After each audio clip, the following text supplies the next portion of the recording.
तो हेलो बच्चों, आज हम पढ़ने वाले हैं क्रेडिट कंट्रोलर और मॉनेटरी पॉलिसीज की। जब जो आरबीआई होती है ना, वो क्रेडिट कंट्रोल पॉलिसी बनाती है और मॉनेटरी पॉलिसी बनाती है, जो ना क्या करती है कि एक इकोनॉमी के अंदर क्रेडिट क्रिएशन को कंट्रोल करती है, क्रेडिट को कंट्रोल करती है इकोनॉमी के अंदर। तो वही कह रहा है कि कौन कौन सी ऐसी रेट्स होती हैं जो क्या करती है, कंट्रोल करती है क्रेडिट क्रिएशन पर। तो टॉपिक है क्रेडिट कंट्रोलर या मनी पॉलिसीज की बात कर रहा है। तो देखो क्या कह रहा है कि जो हमारे पास सेंट्रल बैंक होता है, तो सेंट्रल बैंक हो रहा आरबीआई। तो कह रहा है कि central bank has use it's monetary policy और कंट्रोल क्रेडिट और मनी सप्लाई इन इकोनॉमी। तो क्या करती है, जो हमारे पास आरबीआई है, सेंट्रल बैंक है, वो अपनी मॉनेटरी पॉलिसीज को यूज करता है क्रेडिट कंट्रोल करने के लिए और मनी सप्लाई इकोनॉमी के अंदर करने के लिए। कह रहा है कि the tool under monetary policies are as follows. तो ये टूल्स है हमारे पास, क्या है, टूल है जो आरबीआई क्या करता है, यूज करता है मॉनेटरी पॉलिसी को, मतलब मॉनेटरी पॉलिसी में कंट्रोल करने के लिए मनी की सप्लाई को। तो उसी में से जो पहला टूल है हमारे पास, वो रेपो रेट की बात कर रहा है। किसकी बात कर रहा है, रेपो रेट की बात कर रहा है। सेम इसी तरीके से हमारे पास क्या है, बैंक रेट है। अब देखो ना, दोनों को ही समझना है हमें। क्या समझना है, रेपो रेट देखो हमेशा याद है ना, इसके अंदर ये जो रेट के नाम दिए गए ना, ये क्या है ना, वो ये पर्टिकुलरली इंटरेस्ट रेट है। एक टाइप की जो हमारे पास रेपो रेट होती है ना, वो इंटरेस्ट रेट होती है। कौन सी रेट है हमारे पास, इंटरेस्ट रेट। जैसे हम इंटरेस्ट लेते हैं तो उसी का नाम रखा गया है रेपो रेट, मतलब ये पर्टिकुलर इंटरेस्ट रेट है। अब देखो होता है क्या, कह रहा है कि इंटरेस्ट रेपो रेट वो रेट होती है जिस रेट पर जो सेंट्रल बैंक होता है वो कमर्शियल बैंक को क्या करता है, लोन देता है। सेंट्रल बैंक कमर्शियल बैंक को क्या करता है, लोन प्रोवाइड कराता है। किस रेट, रेपो रेट पर। अब सपोज करो जो हमारा कमर्शियल या सेंट्रल बैंक है, सेंट्रल बैंक कौन होता है, आरबीआई। आरबीआई क्या कर रहा है, कमर्शियल बैंक को लोन दे रहा है। सपोज करो लोन दिया, अब उसने क्या दिया, 10% पर दिया है। तो ये 10% जो है ना इंटरेस्ट की रेट है, बट इसका नाम जो है वो रेपो रेट है। नाम क्या है इसका, रेपो रेट है। तो देखो नीचे ऐसा करा है कि the repo rate is the rate at which the central bank of the country lend money to the commercial bank for short term period. अब कह रहा है कि central bank has the authority to change the repo rate. तो जो central bank होता है हमारा, और जो सेंट्रल बैंक है इंडिया के अंदर, वो क्या है, आरबीआई। तो जो आरबीआई है, आरबीआई क्या कर सकता है, रेपो रेट को चेंज कर सकता है, उसके पास अथॉरिटी है। बस ये ध्यान रखना है कि शॉर्ट टर्म के लिए लोन देता है। कौन सी टर्म याद रखनी है, कि शॉर्ट टर्म के लिए क्या करता है, वो लोन देता है। अब देखो इसमें क्या है, इसमें इंक्रीज भी आता है और डिक्रीज भी आता है। तो क्या होता है, जब भी हमारे पास रेपो रेट, जो हमारे पास रेपो रेट है, अगर रेपो रेट इंक्रीज होती है और रेपो रेट हमारी क्या होती है, डिक्रीज, अगर रेपो रेट हमारी क्या होगी, डिक्रीज, और रेपो रेट क्या होगी, इंक्रीज, तो इसका इफेक्ट जो पड़ता है वो पड़ता है क्रेडिट क्रिएशन पे। किस पे पड़ता है, क्रेडिट क्रिएशन। और क्रेडिट क्रिएशन को अगर हमें अंडरस्टैंड करना है, कोई भी बच्चा अगर ये वाला लेक्चर देख रहा है, उसे क्रेडिट क्रिएशन समझना है कि एक कमर्शियल बैंक क्रेडिट क्रिएशन कैसे करता है, तो उसे क्या करना पड़ेगा, उसे जाके नीचे डिस्क्रिप्शन में वीडियो का लिंक या प्ले लिस्ट में जाके क्या करना पड़ेगा, क्रेडिट क्रिएशन वाली क्या वीडियो देखनी पड़ेगी। क्योंकि इसका जो डायरेक्ट इम्पैक्ट पड़ेगा ना क्रेडिट क्रिएशन पे पड़ेगा। अगर हमारे पास रेपो रेट इंक्रीज होती है तो क्रेडिट क्रिएशन क्या होगा, कम, और अगर रेपो रेट क्या हो जाती है, कम, तो क्रेडिट क्रिएशन क्या होगा, एक इकोनॉमी के अंदर ज्यादा होता है। तो ये सारे इफेक्ट है, ठीक है, सेम। तो कह रहा है कि रेपो रेट का जो इफेक्ट है वो क्या पड़ेगा, देखो यहाँ समझाया। कह रहा है कि when there is a rise, कह रहा है कि अगर हमारा इंक्रीज होगी रेपो रेट, कह रहा है कि बोरोइंग बिकम द कमर्शियल, कह रहा है borrowing become by commercial bank become the costly. अगर कमर्शियल बैंक बोरो करेगा, किससे, पैसे आरबीआई से लेगा, तो उसे क्या करेंगे, महंगे पड़ेंगे, उसे ज़्यादा से ज़्यादा इंटरेस्ट देना पड़ेगा। कह रहा है कि with this interest rate for general public also rise. तो जनरल पब्लिक के लिए जो है इंटरेस्ट का रेट क्या हो जाएगा, और ज़्यादा बढ़ जाएगा। कह रहा है कि as a result credit become dear and expensive, public demand for loan well will falls, thus there would be less credit in the market. अब देखो इसको समझने के लिए ना, समझने के लिए हमें थोड़ा अब नीचे जाना पड़ेगा। देखो समझने के लिए, इसको समझने के लिए चलो इधर चलते हैं हम, समझने के लिए इधर, ठीक है। अब देखो समझने के लिए क्या, मान लो ये ना हमारा एक बंदा है, ठीक है। अब ये क्या करना है ना, इसे लोन चाहिए 2 लाख रुपए का। कितने का लोन चाहिए, 2 लाख। और अगर सपोज करो हमारे पास, वो कह रहा है कि अगर रेपो रेट इंक्रीज होती है, अगर रेपो रेट इंक्रीज होती है तो जर्नल पब्लिक के लिए भी इंटरेस्ट की रेट क्या हो जाती है, ज़्यादा। अब इसे अगर ये लेने गया 2 लाख रुपए का लोन, और उस टाइम पे क्या थी जो रेट थी, 10% रेट थी इंटरेस्ट की, इंटरेस्ट की। फिर हुआ क्या, रेपो रेट इंक्रीज हो गई, रेपो रेट इंक्रीज, और रेपो रेट इंक्रीज हुई तो उसने जनरल पब्लिक के लिए क्या करा, इंटरेस्ट का रेट बढ़ा दिया। यही सेम 2 लाख रुपए वो लेने जाएगा, तो उसे मिलेंगे 20% इंटरेस्ट पे। कितने पे मिलेंगे, 20% इंटरेस्ट। तो यहाँ जो हमारा ये बंदा है, ठीक है, इसके लिए क्या होगा, ये महंगा पड़ेगा लोन, और यहाँ क्या पड़ेगा, सस्ता। तो ये कह रहा है जब रेपो रेट बढ़ती है तो जनरल पब्लिक के लिए इंटरेस्ट की रेट बढ़ जाएगी, और इंटरेस्ट की रेट की बढ़ जाएगी तो जनरल पब्लिक को ज़्यादा इंटरेस्ट पे करना पड़ेगा। अब ज़्यादा इंटरेस्ट पे करना पड़ेगा तो जो पब्लिक है इसकी डिमांड कम हो जाएगी, डिमांड कम हो जाएगी किसकी, लोन की। तो जब डिमांड कम होगी तो क्रेडिट क्रिएशन क्या हो जाएगा, मार्केट के अंदर कम हो जाएगा। तो ये एक्सप्लेनेशन पूरी पूरी दी हुई है, समझे। अब देखो यही कह रहा है, अगर रेज होगा तो ये होगा। अब सेम इसका वाई से वर्सा करेंगे हम, अगर इसका रिवर्स उल्टा देखा जाए तो हम ये देखेंगे कि हमारे पास क्रेडिट क्रिएशन बढ़ेगा कैसे। अब कह रहा है कि ऑन द अदर हैंड, कह रहा है कि when there is a fall in repo rate, अगर रेपो रेट फॉल हो जाती है, कम हो जाती है, तो borrowing by the commercial bank become the cheaper. It means जब कमर्शियल बैंक आरबीआई से उधार लेगा तो उसे क्या पड़ेगा, सस्ता। उसके बाद अगर उसे सस्ता पड़ेगा तो जनरल पब्लिक के लिए जो इंटरेस्ट की रेट है वो भी क्या हो जाएगी, कम रहेगी। As a result credit become the cheaper and public demand for loan will rise. तो लोग क्या करेंगे, अब देखो होगा क्या हमारे पास। अब सपोज करो हमारे पास पहले हमारे पास 20% रेट था, अगर इंटरेस्ट की रेट 20% से कम होकर 10% हो जाएगी तो हमारे लिए उधार लेना क्या हो जाएगा, सस्ता। अगर जनरल पब्लिक के लिए उधार लेना सस्ता हो जाएगा तो क्या करेगी, ज़्यादा से ज़्यादा उधार लेगी। क्या लेगी, ज़्यादा से ज़्यादा उधार। तो हमने इसमें से क्या करना, तो यही निकला कि अगर हमारा रेपो रेट इंक्रीज होती है तो हमारा क्रेडिट क्रिएशन क्या हो जाता है, कम। और अगर रेपो रेट हमारी कम होती है तो क्रेडिट क्रिएशन जो है मार्केट के अंदर ज़्यादा हो जाता है। तो ये इन्वर्स रिलेशन है। कौन सा रिलेशन है भाई, इन्वर्स रिलेशन। तो बस हमें ये दो बात याद रखनी है। अगर रेपो रेट क्या होती है, रेपो रेट वो रेट होती है जिस रेट पे जो है सेंट्रल बैंक कमर्शियल बैंक को शॉर्ट टर्म के लिए लोन देता है। अगर रेपो रेट इंक्रीज होगी तो क्रेडिट क्रिएशन कम हो जाएगा, रेपो रेट कम होगी तो क्रेडिट क्रिएशन बढ़ जाएगा। बस इसे हमें पॉइंट में याद रखना है। पेपर में आता है कि इफेक्ट बताओ रेपो रेट किस तरीके से क्या करती है एक इकोनॉमी के अंदर, क्रेडिट को कंट्रोल करती है। तो हम अगर इस रेपो रेट की बात करें तो इस तरीके से हम रेपो रेट लिख देंगे। सेम दूसरा पॉइंट है हमारे पास, क्या है भाई, कह रहा है कि बैंक रेट। अच्छा बैंक रेट क्या होती है, तो ये कह रहा है कि बैंक रेट वो रेट होती है जिस रेट पर सेंट्रल बैंक कमर्शियल बैंक को लॉन्ग टर्म लोन देता है। क्या देता है, लॉन्ग टर्म पीरियड के लिए क्या करता है, लोन प्रोवाइड कराता है। कॉन्सेप्ट ऊपर वाला भी सेम है, नीचे वाला भी सेम, बस यहाँ पर बदला है शॉर्ट टर्म और लॉन्ग टर्म बदला हुआ है। तो देखो इसमें कह रहा है कि the bank rate is the rate at which the central bank of a country lend money to the commercial bank for the long term period. Central bank has to authority to change the bank rate. तो किसके पास authority, किसके पास है, RBI. किसके पास है भाई, RBI के पास authority है bank rate को चेंज करना। उसको बढ़ा भी सकता है और बैंक उसे कम कर सकते हैं। सेम कह रहा है कि when there is a rise in rate, अगर बैंक रेट बढ़ेगा तो बोरोइंग जो है ना कमर्शियल बैंक के लिए क्या हो जाएगी, महंगी। कह रहा है कि जिससे होगा क्या, इंटरेस्ट रेट बढ़ेगा जनरल पब्लिक का, और उस जनरल पब्लिक का इंटरेस्ट रेट अगर बढ़ेगा तो as a result credit become the dear and expensive. कह रहा है कि पब्लिक जो है डिमांड क्या करेगी, कम कर देगी। इसी कारण क्या हो जाएगा, मार्केट में क्रेडिट जो है वो कम होगा, मतलब मार्केट में क्रेडिट क्रिएशन कम होगा, लोग उधार कम लेंगे। सेम दूसरी तरफ, अगर दूसरी तरफ देखा जाए, अगर हमारे पास क्या है, fall in the bank rate, अगर बैंक रेट कम हो जाएगा तो बैंक कमर्शियल बैंक के लिए पैसे उधार लेना लॉन्ग टर्म के लिए आसान हो जाएगा, बोले तो सस्ता हो जाएगा, चीपर हो जाएगा, जिससे कि इंटरेस्ट रेट जो है जनरल पब्लिक के लिए कम हो जाएगी। और उसमें क्या होगा, क्रेडिट बिकम चीपर। तो क्रेडिट क्या बन जाएगा हमारे लिए, चीप, सस्ता बन जाएगा। Public demand for the long will rise. तो कह रहा है पब्लिक डिमांड जो है लोन की उनके लिए बढ़ जाएगी। कह रहा है कि there would be more credit in the market. इससे होगा क्या, मार्केट के अंदर ज़्यादा से ज़्यादा पैसा आ जाएगा, लोगों का इंटरेस्ट रहेगा वो क्या लेने के लिए।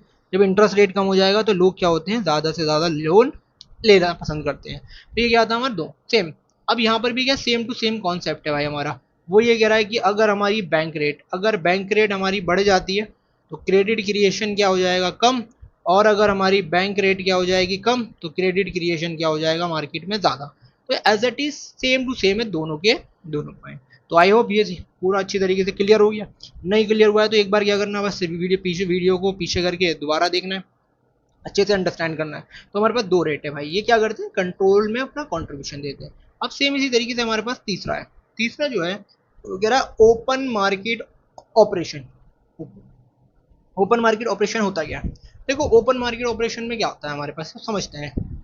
तो मान लो हमारे पास ना, ये हमारे पास मान लो एसबीआई है, और यहाँ पर हमारे पास आरबीआई। ये जो है हमारा वो हमारा कमर्शियल बैंक है, ये हमारा क्या है, कमर्शियल बैंक। और ये जो है हमारा वो सेंट्रल बैंक है। कौन सा बैंक है भाई, सेंट्रल बैंक। तो ये कह रहा है मुझसे, ठीक है, वाओ क्या डिजाइन बना हुआ है, ठीक है। चलो भाई ये नहीं बन रहा, ठीक है। तो देखो हुआ क्या, जब आरबीआई क्या करेगी, सिक्योरिटी को सेल करेगी, और आरबीआई क्या करेगी, ठीक है, आरबीआई, ठीक है ना, सेम इस तरीके से ये परचेज करेगी। तो कह रहा है जब RBI central bank commercial bank को क्या करता है, सिक्योरिटीज बेचता है, क्या बेचता है, सिक्योरिटीज सेल करता है, और सिक्योरिटीज क्या करता है, बाई करता है। तो देखो ध्यान रखना, अगर एसबीआई आरबीआई से सिक्योरिटी खरीदेगा तो ये क्या देगा, इसे पैसे, क्या देगा, पैसे देगा भाई, देगा, सेम। और अगर ये परचेज करेगा, क्या करेगा भाई, परचेज करेगा, हाँ आरबीआई। अब कह रहा है कि अगर आरबीआई एसबीआई से परचेज करेगा तो इसको पैसे मिलेंगे, पैसे मिलेंगे, ऐसे मिलेंगे। तो यही कह रहा है कि देखो अब ध्यान रखना, मान लो पब्लिक डिपॉजिट, जो कमर्शियल बैंक है उसके पास पब्लिक डिपॉजिट 1000 रुपए की थी, इसने क्या करा है ना, इसने परचेज करा है, क्या करा है भाई, शेयर परचेज करें। अभी अगर ये शेयर परचेज, ये बॉन्ड मतलब सिक्योरिटी वगैरह परचेज करेगी, तो मान लो 400 रुपए की परचेज करिए, तो इसके पास टोटल डिपॉजिट कितनी हो जाएगी, 600। तो क्रेडिट क्रिएशन क्या होगा हमारा, कम, क्रेडिट क्रिएशन क्या होगा, कम। अगर देखो डिपॉजिट हमारी कम हो जाएगी तो क्रेडिट क्रिएशन बढ़ जाएगा, सेम। हमारे पास जो प्राइमरी डिपॉजिट थी वो कितनी थी, 1000 रुपये। अब क्या करा है इसने, इसने बेच दी, क्या कर दी, इसने अपनी बेच दी भाई सिक्योरिटीज। अगर ये अपनी सिक्योरिटीज को सेल करेगी, कमर्शियल बैंक सेल करेगा सिक्योरिटीज को, मान लो इसने कितने की बेची है, 400 रुपये की सिक्योरिटी बेच दी, तो इसके पास टोटल डिपॉजिट कितनी होगी, 14। तो जो टोटल डिपॉजिट है वो इंक्रीज हो गई, तो क्रेडिट क्रिएशन भी क्या हो जाएगा, इंक्रीज। तो जितनी ज़्यादा हमारे पास डिपॉजिट होती है, इनिशियल डिपॉजिट या प्राइमरी डिपॉजिट, उतना ज़्यादा हमारा क्रेडिट क्रिएशन ज़्यादा होता है। तो ये कह रहा है कि अगर कमर्शियल बैंक क्या करेगा, परचेज करेगा, तो उसकी डिपॉजिट कम हो जाएगी, डिपॉजिट कम हो जाएगी तो क्रेडिट क्रिएशन कम हो जाएगा। सेम अगर हमारे पास कमर्शियल बैंक बेचेगा तो क्या हो जाएगी, उसकी टोटल डिपॉजिट ज़्यादा हो जाएगी, और डिपॉजिट ज़्यादा हो जाएगी तो क्रेडिट क्रिएशन ज़्यादा होगा। जो यहाँ पर हमारे पास रेट रहेगा, रेट सेम रहता है, रेट क्या रहता है हमारा, सेम। इंटरेस्ट वगैरह का रेट सेम टू सेम होता है, ठीक है। तो इसे देखो यहाँ से समझेंगे, अब थोड़ा सा समझेंगे, ज़्यादा नहीं, थोड़ा सा समझेंगे क्योंकि हमने समझ लिया है। देखो ओपन मार्केट ऑपरेशन में क्या रहा, ओएसएम। तो देखो यहाँ पर समझेंगे पहले, क्या sale of government securities by central bank. तो सेंट्रल बैंक क्या कर रहा है, गवर्नमेंट की सिक्योरिटीज बेच दे रहा है। तो जो कह रहा है सेंट्रल बैंक सेल कर रहा है क्या, राइट, कमर्शियल बैंक, देखो right, cash flow from the commercial bank to the central bank. कह रहा है कि सेंट्रल बैंक सेल सिक्योरिटी, क्या कर रहा है, सेल्स कर रहा है सिक्योरिटीज, क्या कर रहा है, सिक्योरिटीज सेल्स कर रहा है, किसको कर रहा है, सेंट्रल बैंक, ठीक है। अब होगा क्या, देखो कमर्शियल बैंक अगर अपनी सिक्योरिटीज को मतलब कमर्शियल बैंक सिक्योरिटीज को बेचेगा, ठीक है, तो सेंट्रल बैंक है, देखो सेंट्रल बैंक ने कमर्शियल बैंक को सिक्योरिटी बेची है, तो ये क्या करेगा, पैसे पे करेगा, सेम वही है, पैसे पे करेगा, डिपॉजिट कम हो जाएगी। तो ये कह रहा है cash reserve decrease and credit creation ability decrease. तो कैश रिजर्व अगर कम हो जाएगा तो हमारे पास क्रेडिट एबिलिटी भी कम हो जाएगी, less credit in the market, तो मार्केट में क्रेडिट क्या होगा, लेस। सेम कह रहा है कि purchase of government securities by central bank, अगर सेंट्रल बैंक गवर्नमेंट की सिक्योरिटीज को खरीदता है तो क्या होगा, ठीक है। तो जो कह रहा है कि कमर्शियल बैंक ने सेल कर रहा है किसको, सेंट्रल बैंक को, गवर्नमेंट की सिक्योरिटी, तो इसने बेच दी, तो क्या है, कैश रिजर्व ज़्यादा, कैश रिजर्व हमारा बढ़ जाएगा, क्रेडिट एबिलिटी मार्केट में बढ़ जाएगी, और मोर क्रेडिट इन द मार्केट, तो मार्केट में क्या होगा, ज़्यादा से ज़्यादा पैसा होगा। अब इसको इधर से पढ़ते हैं, ठीक है। देखो क्या कह रहा है कि open market operation refer to the sale and purchase of government securities in the open market by the central bank. तो सेंट्रल बैंक क्या कर रहा है, ओपन मार्केट में गवर्नमेंट की सिक्योरिटीज को बेच भी रहा है और खरीद भी रहा है। अब कह रहा है कि when the central bank sell the security, अगर सेंट्रल बैंक इन सिक्योरिटीज को सेल करेगा तो commercial bank cash movement from the commercial bank to central bank, तो कमर्शियल बैंक से जितना भी पैसा होगा वो कहाँ चला जाएगा, सेंट्रल बैंक, क्योंकि सेंट्रल बैंक ने बेचा है। दूसरा कह रहा है it will reduce the cash reserve of the commercial bank, जो कैश रिजर्व पड़ा है कमर्शियल बैंक के पास उसको क्या कर देगा, वो कम। और अगर कैश रिजर्व कम हो जाएगा तो क्रेडिट क्रिएशन में मार्केट में क्या हो जाएगा, हमारा कम हो जाएगा। कह रहा है कि and the ability to create the credit by commercial bank also get reduce, तो क्या हो जाएगी, कम, सेम। कह रहा है दस they will be less credit in the market, तो मार्केट में क्रेडिट क्या होगा, कम होगा। कह रहा है कि ऑन द कॉन्ट्ररी, कह रहा है कि when central bank purchase the security from the commercial bank, तो कह रहा है कमर्शियल बैंक से क्या कर रहा है, वो सिक्योरिटीज को खरीद रहा है, कौन, सेंट्रल बैंक। कह रहा है cash move from central bank to commercial bank. अब अगर कमर्शियल बैंक खरीदेगा तो कमर्शियल बैंक को पैसे देने पड़ेंगे, सॉरी, जब सेंट्रल बैंक खरीदेगा तो सेंट्रल बैंक को पैसे देने पड़ेंगे और कमर्शियल बैंक को क्या पैसे मिलेंगे। कह रहा है कि the cash reserve of the commercial bank will increase, तो कमर्शियल बैंक का जो रिजर्व है वो क्या हो जाएगा, इंक्रीज। कह रहा है in it increase the ability to create the credit by commercial bank. कौन सा बैंक, कमर्शियल बैंक के द्वारा। आगे कह रहा है कि thus there would be more credit in the market, तो ज़्यादा से ज़्यादा मार्केट में क्या होगा भाई, पैसा होगा। तो ये हमारा क्या कंक्लूजन निकला, कंक्लूजन ये लिख रहा हमारा कि अगर सेंट्रल बैंक बेचेगा, अगर कह रहा है सेंट्रल बैंक हमारा बेचेगा, तो सेंट्रल बैंक ने अगर अपनी सिक्योरिटीज़ को सेल करा है तो क्रेडिट क्रिएशन क्या हो जाएगा, कम। और अगर हमारे पास कह रहा है कि परचेज करा है गवर्नमेंट ने क्या करा है भाई सब सेंट्रल बैंक से, तो यहाँ पर हमारा क्या हो जाएगा, क्रेडिट क्रिएशन ज़्यादा हो जाएगा। तो ये हमारी चीज़ क्लियर, अभी कंट्रोल ऐसे ही करती है। अब देखो कह रहा है कि कैश रिजर्व जो CRR, CRR क्या होता है हमारे पास, ये भी समझने की बात है भाई। तो CRR हमारे पास है क्या, ये कह रहा है CRR, तो कह रहा है कैश रिजर्व रेशो। तो देखो कह रहा है कैश रिजर्व रेशो वो मिनिमम परसेंटेज होती है। कह रहा है कि कैश रिजर्व रेशो क्या होता है, वो मिनिमम परसेंटेज होती है जो हमें RBI के पास रखनी पड़ती है। किसके पास रखनी पड़ती है, RBI के पास। तो चलो पढ़ते हैं। कह रहा है cash reserve ratio refer to the minimum percentage of total deposit. कौन सी deposit, total deposit which is legally required to be keeped by every commercial bank with the central bank. तो कह रहा है जितने भी हमारे पास कमर्शियल बैंक होते हैं उन्हें कुछ पार्ट सिक्योरिटी का कहाँ रखना पड़ता है, इस सेंट्रल बैंक में रखना पड़ता है। अब ये कह रहा है कि a change in the cash reserve ratio effect the ability of bank to credit creation. तो सीधा कह रहा है कि अगर CRR हमारा क्या होता है, जो हमारा CRR है अगर इंक्रीज होता है डिक्रीज होता है तो इसका जो फर्क है डायरेक्ट वो किस पे पड़ता है भाई सब, वो क्रेडिट एबिलिटी पे पड़ता है। अब देख रहे हैं इंक्रीज इन, कह रहा है increase in CRR, increase in CR, अगर इंक्रीज होता है CRR के अंदर तो commercial bank must keep a larger portion of deposit with the central bank. तो अगर हमारा इंक्रीज होता है तो ज़्यादा से ज़्यादा जो डिपॉजिट है वो कहाँ रखती है, सेंट्रल बैंक में रखती है। कह रहा है कि this lendable fund decrease and credit creation ability decrease. तो सिर्फ बैंक का पैसा रखा है उन्होंने, बाकी जो छोटे मोटे पैसे इकट्ठे हुए वो बस में रहने दिया है। तो कह रहा है ये दोनों क्या करेंगे, डिक्रीज, और ये क्या करेगा, बढ़ा देगा। अब कह रहा है डिक्रीज इन CRR, तो कह रहा है commercial bank are required to put keep small portion of deposit with the central bank. कह रहा है more fund become available for more lending. कह रहा है क्रेडिट क्रिएशन एबिलिटी क्या हो जाएगी, इंक्रीज। तो हम क्या करेंगे, जब ज़्यादा से ज़्यादा हम उसे क्या करेंगे,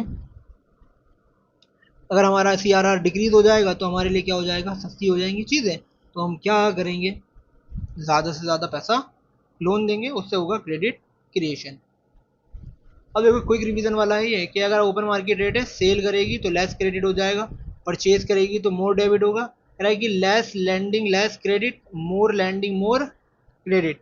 तो ये हमारी चीज़ क्लियर हो गई भाई, ये समझाने के लिए जगह छोड़ी थी लेकिन समझाया कुछ।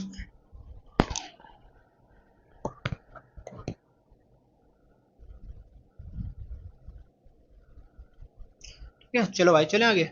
अब पांचवा स्टैट्यूटरी लिक्विडिटी रेशो। तो सेम कह रहा है कि स्टैट्यूटरी लिक्विडिटी रेशो क्या होता है, तो कह रहा है स्टैट्यूटरी लिक्विडिटी रेशो वो रेशो है जो कमर्शियल बैंक को क्या करना पड़ता है, इट्स सेल्फ अपने पास खुद रखना पड़ता है। कह रहा है कि वो रिजर्व रेशो होता है, मतलब स्टैट्यूटरी लिक्विडिटी रेशो वो रेशो होता है जो सेंट्रल कमर्शियल बैंक को अपने पास मैंडेटरी रखना होता है। तो अब देखो क्या कह रहा है, a statutory liquidity ratio refer to the minimum percentage to of total deposit that commercial bank are legally required to maintain with themselves in the form of liquid asset, in the form of liquid asset। तो कह रहा है कि हमारे पास होता क्या, liquid form के अंदर हमें पैसे रखने पड़ते हैं अपने पास ही, जो हमारी ज़रूरत के लिए काम आता है। अब इन केस अगर SLR में इंक्रीज होगा तो क्रेडिट क्रिएशन क्या हो जाएगा हमारा, कम। और अगर इसके अंदर क्या होगा, डिक्रीज आएगा तो क्रेडिट क्रिएशन क्या हो जाएगा, बढ़ जाएगा। कह रहा है कि bank value keep a large portion of deposit as quick asset like liquid assets. कह रहा है fund available for lending decrease. तो कह रहा है उधार देने के लिए जो पैसा है वो क्या बढ़ जाएगा, कम। अब जब कम पड़ेगा तो यहाँ पर क्या कर रहा है, क्रेडिट क्रिएशन एबिलिटी क्या हो जाएगी, हमारी कम हो जाएगी।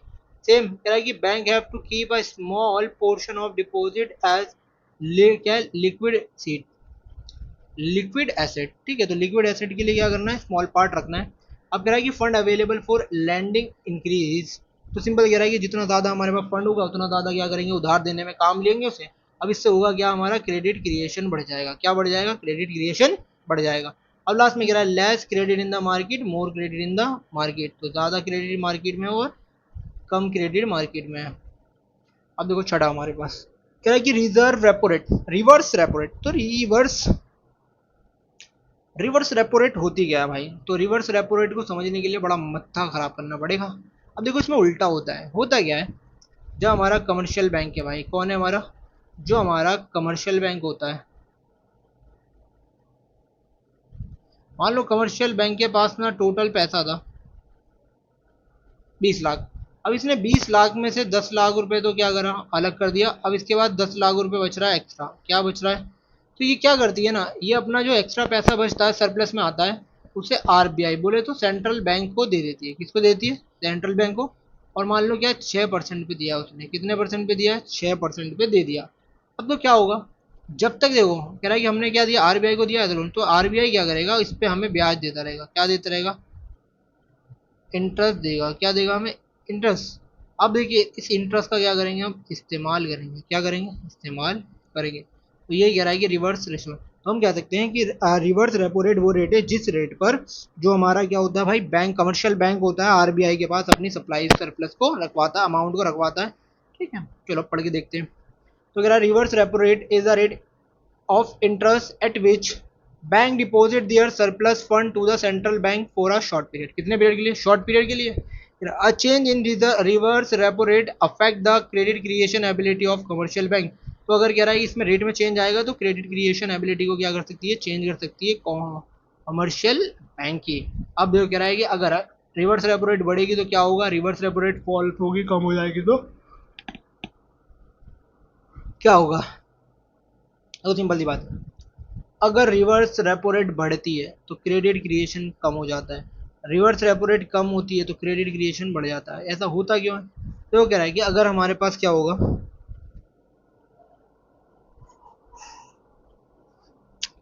ठीक है, एक मिनट देखते हैं।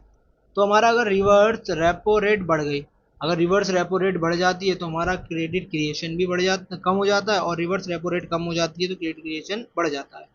अब देखो कह रहा है कि bank are encourage to deposit more fund with the central bank, तो क्या कर रही है, ज़्यादा से ज़्यादा इंकरेज करती है। साथ में मेरा cash available with the bank decrease, कह रहा है कैश अवेलेबल विद बैंक, ये क्या होता है, डिक्रीज, लोग अपना पैसा निकालने लगते हैं। आई कह रहा है क्रेडिट क्रिएशन एबिलिटी डिक्रीज, और क्रेडिट क्रिएशन एबिलिटी क्या हो जाएगी, हमारी कम हो जाएगी। अब देखो and bank are discourage from deposit fund with the central bank, तो सेंट्रल बैंक में क्या करते हैं भाई वो, अगर देखो फॉल आएगा रिवर्स रेपो रेट के अंदर तो लोग क्या करेंगे, ज़्यादा से ज़्यादा क्या करेंगे, बैंक रेट में पैसा जमा करवाएंगे, क्योंकि बैंक रेट से ब्याज क्या मिलेगा, कम। और अगर हम इंडिविजुअल वाले क्वेश्चन करेंगे तो उसमें क्या होगा हमारा,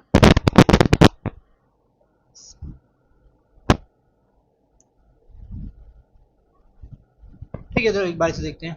रहा कि more fund remain available with bank for lending credit creation ability increase. चलो ये तो बात बहुत खतरनाक है यहाँ पर लिखी हुई, इसको एक बार समझते हैं, यहाँ पर इसको मिटाते हैं, इसको समझना ज़रूरी है वरना मज़ा नहीं आएगा। इसको समझने के लिए हमें करना क्या पड़ेगा, पहले तो इसे रब कर लेते हैं एक बार।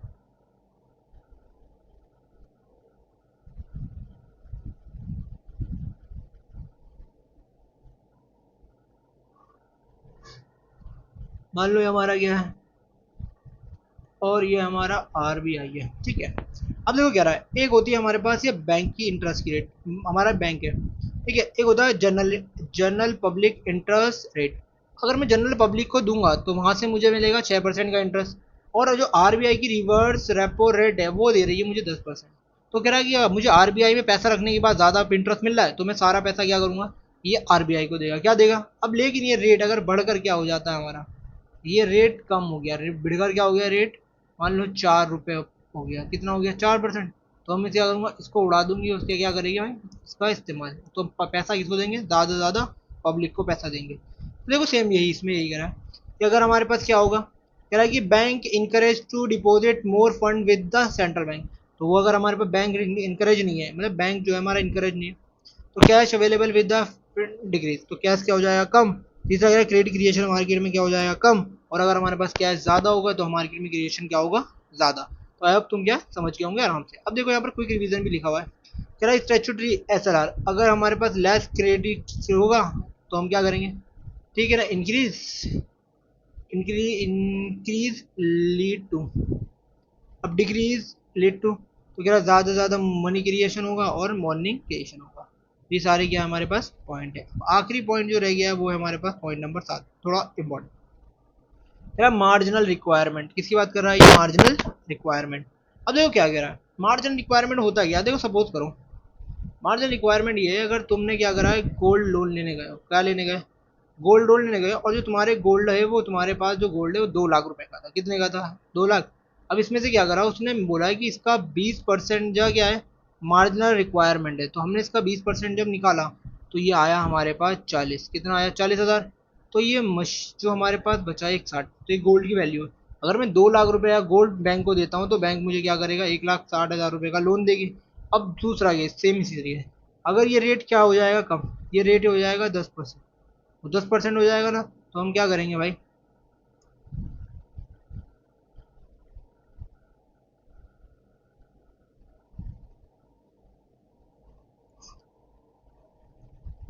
रेट 10% हो जाएगा, तो हम निकालेंगे तो क्या निकलेगा, 2,000। 2 लाख रुपए, इसमें से क्या करेंगे, 20,000 को माइनस करेंगे तो मेरे पे जो पैसा मिलेगा वो 2 लाख के बदले मुझे कितना मिलेगा, 1,80 मिलेगा। तो कह रहा है जितना ज़्यादा मार्जिन ऑफ सेफ्टी होगा उतना ज़्यादा हमारा क्रिएशन कम, और जितना मार्जिन ऑफ सेफ्टी ज़्यादा कम होगा उतना क्रिएशन क्या होगा हमारा, ज़्यादा। हमारे पास ज़्यादा वैसे बचेंगे ना, तो यही कह रहा है। तो कह रहा है कि marginal requirement is the difference between the amount of loan and the market value of the security offer by the borrowing against the loan, तो बोरोइंग अगेंस्ट द लोन, तो हम बोरोइंग देके मतलब कुछ ना कुछ हम बोरोइंग कर रहे हैं अगेंस्ट द लोन, ठीक है, तो हमने कुछ ना कुछ गिरवी रखवाया, उसके बाद क्या लिया, हम लोन वगैरह लिया है, तो इसको कोलेटरल सिक्योरिटी भी कहते हैं। अब इधर कह रहा है कि if margin requirement is fix by the central bank 20%, then commercial bank are allowed to give loan only up to 80%, कितना परसेंट, 80। अब तो कह रहा है कि जितना, अब देखो वो क्या कह रहा, सेंट्रल बैंक ने क्या 20% फिक्स करा और कमर्शियल बैंक ने क्या करा, 80% का लोन अलाउ करा है बस, तो 80% का देखते हैं हम यहाँ पर एक बार। देखो यहाँ पर हमारे पास क्या था, 20% था, 40 हमारा हटा हो गया, 80,000 रुपये का हमें क्या मिला, सिर्फ लोन मिला है, तो ये हमारा मार्जिनल रिक्वायरमेंट है। तो मार्जिनल रिक्वायरमेंट अब देखो क्या कह रहा है, increase in marginal requirement, amount of loan reduce, तो अमाउंट ऑफ लोन क्या हो जाएगा, डिक्रीज हो जाएगा। देखो कैसे, यहाँ पर हमारा जो था 2 लाख का लोन था, 40 रुपये का मार्जिनल रिक्वायरमेंट, लोन की वैल्यू 160, यहाँ 2 लाख था, हमारे पास इंटरेस्ट कितना 10%, तो टोटल आया हमारे पास 18%, कितना आया 18%। तो यही कह रहा है कि जितना ज़्यादा हमारे पास क्या होगा इंटरेस्ट, उतना ज़्यादा क्रेडिट क्रिएशन कम। अब दूसरा कह रहा है कि